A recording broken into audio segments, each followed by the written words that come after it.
Really, the only job of the President of the United States is to honor, uphold, and protect the United States Constitution. That's really it. I mean, as far as the job description goes, you got to do one thing.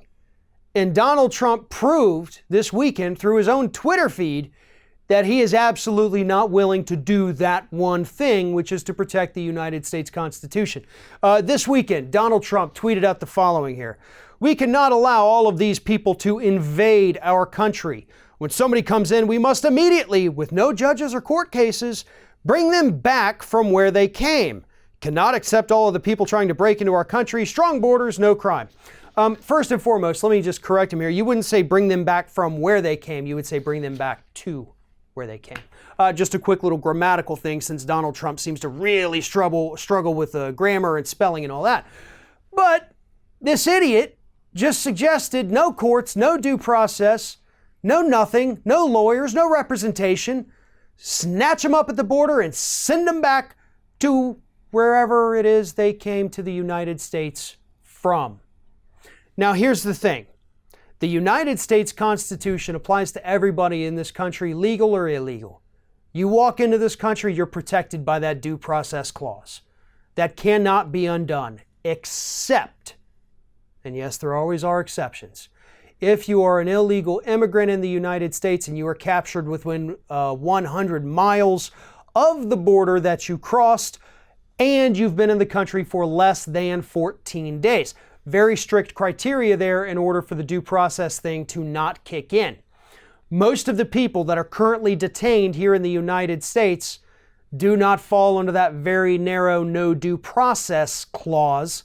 So everybody, pretty much at this point, is entitled to it. Because you know what happens when you take them and you lock them up for 2-3 weeks? You force due process on them, and that's good. They need due process. They deserve it. And if somebody is apprehended within 100 miles of the border and they've been here under 14 days, if they're seeking asylum, they still get due process as well. But we know that this administration has pretty much done away with asylum. They said they're not going to grant it. If you're fleeing violence, be it gang violence, domestic violence, war violence, whatever, they don't care. They just want to send you back. And that is illegal as well.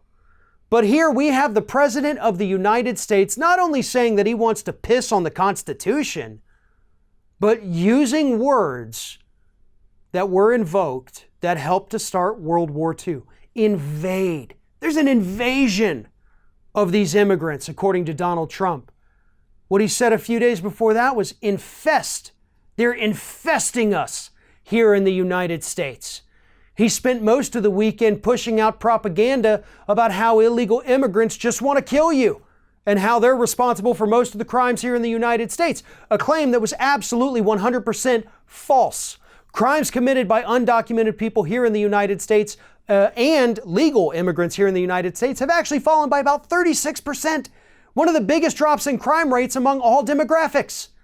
Yet Trump is out there spreading this propaganda using these words like invade and infest, while at the same time trying to dismantle one of the core protections of the U.S. Constitution. Because think about it this way. Suppose we get rid of due process for allegedly illegal immigrants.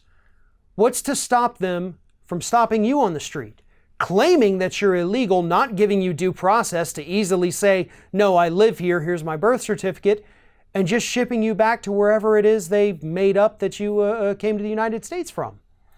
Nothing. The answer is nothing. There would be nothing stopping them from doing that.